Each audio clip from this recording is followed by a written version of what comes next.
Pen drive ಪ್ರಕರಣವನ್ನ ಸಿಬಿಐಗೆ ವಹಿಸಬೇಕು ಹೀಗಂತ ಕುಮಾರಸ್ವಾಮಿ ಅವರು ಆಗ್ರಹಿಸಿದ್ದಾರೆ.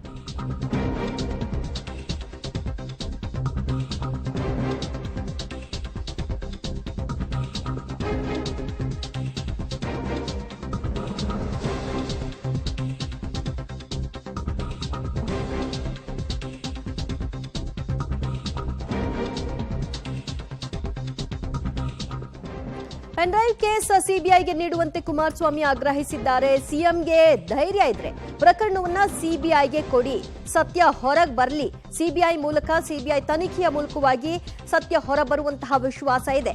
ಡಿಕೆ ಶಿವಕುಮಾರ್ ಇಂತಹದ್ರಲ್ಲಿ ಎಕ್ಸ್ಪರ್ಟ್ ಅಂತ ಹೇಳಿದ್ದಾರೆ ಎಚ್ಡಿಕೆ. ಜಾರಕಿಹೊಳಿ ವಿರುದ್ಧವೂ ಇದೇ ತರಹ ಚಿತಾವಣೆ ಮಾಡಿದ್ರು. ವಿಡಿಯೋ ಬಿಡುಗಡೆ ಮಾಡಿದವರ ಮೇಲೆ ಕ್ರಮ ಯಾಕಿಲ್ಲ ಅನ್ನೋ ಪ್ರಶ್ನೆಯನ್ನ ಎತ್ತಿದ್ದಾರೆ ಎಚ್ಡಿಕೆ. ತಾರೀಕು ರಾತ್ರಿ 8 ಗಂಟೆಗೆ ಅಶ್ಲೀಲ ವಿಡಿಯೋಗಳು ಬಿಡ್ತೀವಿ ಅಂತ ಹೇಳಿ ವಾಟ್ಸ್ಆಪ್ ಮಾಡಿದ್ನಲ್ಲ ಅವನು ಇನ್ನೂ ಏನಾದ್ರು ನೀವು ಟಚ್ ಮಾಡಿದೀರಾ? 14 ದಿವಸ ಆಗಿದೆ. ಅವನು ಒಂದು ಕಾನ್ವರ್ಸೇಷನ್ ನಡೀತಾ ಇದೆ. ಆನ್ ಬಾಳ್ನಲ್ಲಿ 700 ಪೆನ್ ಡ್ರೈವ್ಗಳನ್ನ ಸರ್ಕ್ಯುಲೇಟ್ ಮಾಡಿದ್ದೇನೆ ಅಂತಾನೆ. ಈ ಕಾರ್ತಿಕ್ ಅನ್ನೋನು ಅವತ್ತು ಬೆಳಗ್ಗೆ 11 ಗಂಟೆಗೆ 30ನೇ ತಾರೀಕು ಕಾರ್ತಿಕ್ ಗೌಡ ಅವನ್ ಪ್ರೆಸ್ನವ್ರ ಮುಂದೆ ಬರಲ್ಲ, ಅವನೊಂದು ವಿಡಿಯೋ ಮಾಡಿ ಮಾಧ್ಯಮಗಳಿಗೆ ಸರ್ಕ್ಯುಲೇಟ್ ಮಾಡ್ಕೊಂಡ್ರಿ ಕಾರ್ತಿಕ್ ಗೌಡ ಅವನ ವಿಡಿಯೋನ. ಇದು ನಡೆದಿರೋದಲ್ವೇ ನಿಮ್ ಕಣ್ ಮುಂದೆ? ಇವತ್ತವರೆಗೂ ಕಾರ್ತಿಕ್ ಗೌಡ ಬಂದಿಲ್ಲ. ಪೆನ್ ಡ್ರೈವ್ ನ ಸೂತ್ರಧಾರಿ ಇದೇ ಕಾರ್ತಿಕ್ ಗೌಡ ಹೇಳ್ದ, ನಾನು ಕೊಟ್ಟಿರ್ತಕ್ಕಂಥ ವಿಡಿಯೋ ಓನ್ಲಿ ದೇವರಾಜೇಗೌಡರಿಗೆ ಅಂತ ಹೇಳ್ತಾ ಇದ್ದಾನೆ ಅಲ್ವೇ?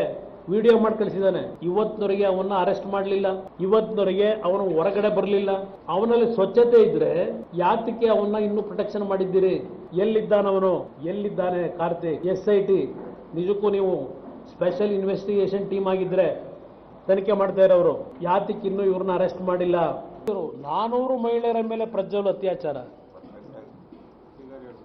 ಡೈರೆಕ್ಟ್ ಫಿಗರ್ ಹೇಳಿ ನೇರವಾಗಿ ಹೇಳ್ತಾ ಇದ್ದಾರೆ ಆಗಿದೆ ಅಂತ ಹೇಳಿ. ರಾಹುಲ್ ಗಾಂಧಿ ಯಾವನಪ್ಪ ಅವ್ರು? SIT ಮುಖ್ಯಸ್ಥ DK ಸಿಂಗ ಯಾಕಪ್ಪ ಕರೆದಿಲ್ಲ ಇನ್ನು ಇವ್ರನ್ನ? ರಾಹುಲ್ ಗಾಂಧಿನ ಸ್ಪೆಸಿಫಿಕ್ ಆಗಿ ಚಾರ್ಜ್ ಮಾಡ್ತಾವ್ರೆ. ಅವ್ರ ಹತ್ರ ಕಂಪ್ಲೇಂಟ್ ತಗೋಬೇಕಲ್ಲ ಈಗ ನೀವು. ಯಾಕೆ ಇನ್ನು ಬಿಟ್ಟಿದ್ದೀರಿ ರಾಹುಲ್ ಗಾಂಧಿನ? ಡೈರೆಕ್ಟ್ ಆಗಿ ಹೇಳ್ತಾ ಇದ್ದಾರೆ ಅವ್ರು. ಇಲ್ಲಿ ಅವರೇ ಹೇಳ್ತಾರೆ, ಏನು ಕೈ ಎತ್ಕೊಂಡು ಬೇರೆ ಮುಖ್ಯಮಂತ್ರಿಗಳ ಜೊತೆನಲ್ಲಿ ವಿರಾವೇಶದಲ್ಲಿ. ಪಾಪ ಸುರ್ಜೇವಾಲಾ ಮೊನ್ನೆ ಬೆಳಗಾವಿಲಿ